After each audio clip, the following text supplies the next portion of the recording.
দুর্গাপুর লোহা, ইস্পাত আর শিল্প সংস্কৃতির মেলবন্ধনে গড়ে ওঠা এক অনন্য শহর। আর এই শহরের ঠিক কেন্দ্রে রয়েছে এক মহান মানুষের অমর ছাপ। স্বর্গীয় আনন্দগোপাল মুখোপাধ্যায়, দুর্গাপুরের রূপকার, নবপ্রজন্মের প্রেরণা আর এক অতুলনীয় স্বপ্নদ্রষ্টা। আজ তার ১০০তম জন্মদিবস। এই বিশেষ দিনকে স্মরণীয় করে রাখতে ভিরিঙ্গি মোড় সংলগ্ন আনন্দ গোপাল মুখার্জি শিশু উদ্যানে অনুষ্ঠিত হল এক বর্ণাঢ্য অনুষ্ঠান, যেখানে ধর্ম বর্ণ রাজনীতির সব ভেদাভেদ ভুলে একত্রিত হয়েছেন দুর্গাপুরের মানুষ। সাধারণ থেকে বিশিষ্ট, শিল্পী থেকে চিন্তাবিদ, অসংখ্য গুণী ব্যক্তিত্বের উপস্থিতিতে দিনটি হয়ে উঠেছে স্মরণে রাখার মতো। আনন্দগোপাল মুখোপাধ্যায় ছিলেন শুধু এক প্রশাসক নন, তিনি ছিলেন এক স্বপ্নের কারিগর, যে স্বপ্নে ছিল আধুনিক দুর্গাপুর, শিল্পায়নের আলো আর নতুন প্রজন্মের জন্য সমৃদ্ধ ভবিষ্যতের পথ। আজকের এই অনুষ্ঠানে অনুভব করা গেল, দুর্গাপুর আজও তাকে মনে রেখেছে, স্মরণ করেছে তার কাজ, তার আত্মত্যাগ আর তার অদম্য মনোবলকে।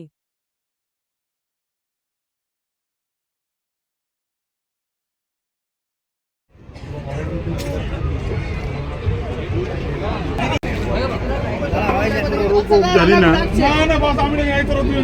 শুধু স্বর্গীয় আনন্দগোপাল মুখোপাধ্যায়ের আজকে ১০০তম জন্মদিন। সেই জন্মদিনটাকে উল্লেখযোগ্য করে রাখার জন্যে দুর্গাপুরের বাসীর কাছে একটা বার্তা পাঠিয়েছিলাম,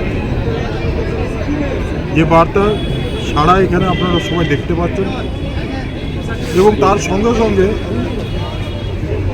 স্বাস্থ্য পরিষেবাটাকে সামনে রেখে উনি সবসময় সচেতন ছিলেন না, সেই জন্যে সচেতনতাটাকে বাড়ানোর জন্যই, যে যাতে সবাই সচেতন থাকে, এই স্বাস্থ্য পরিষেবা কেন্দ্রগুলো করা হয়েছে। আর রক্তদান শিবির যেটা করা হয়েছে সেটা তার উদ্দেশ্যেই করা হয়েছে।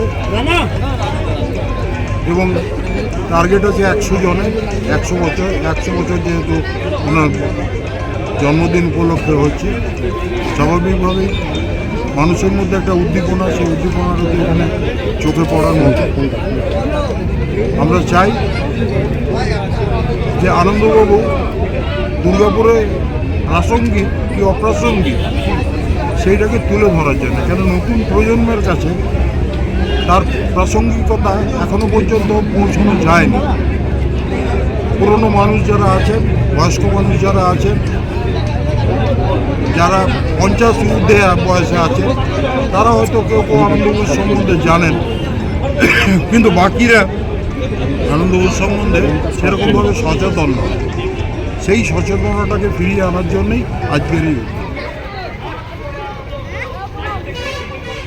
দুর্গাপুরকে শিল্পনগরী করার ক্ষেত্রে বিধানচন্দ্র রায়ের প্রথম সহযোগী, ওনার নামই হচ্ছেন স্বর্গীয় আনন্দগোপাল মুখোপাধ্যায়। এবং ওনার জন্যেই কিন্তু আজকে দুর্গাপুরের মানুষ, আমি মনে করি, আমরা প্যান্ট জামা পরতে পারছি।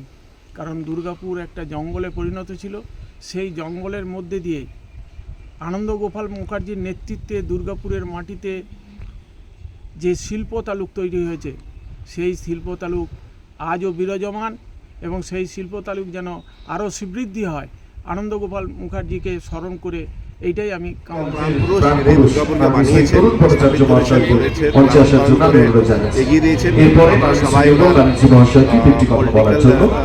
অধিকারী, বংশধর অধিকারী, আমরাও ওনাকে নিশ্চয়ই বছর বছর চিরন্তর ওনাকে মনে রাখবো, স্মরণ করে রাখবো।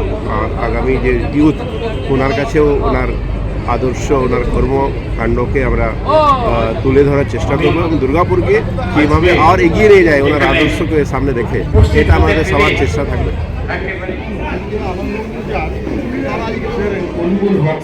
আপনাদেরও পুষ্পার্ঘ্য শুভ আবির্ভাব।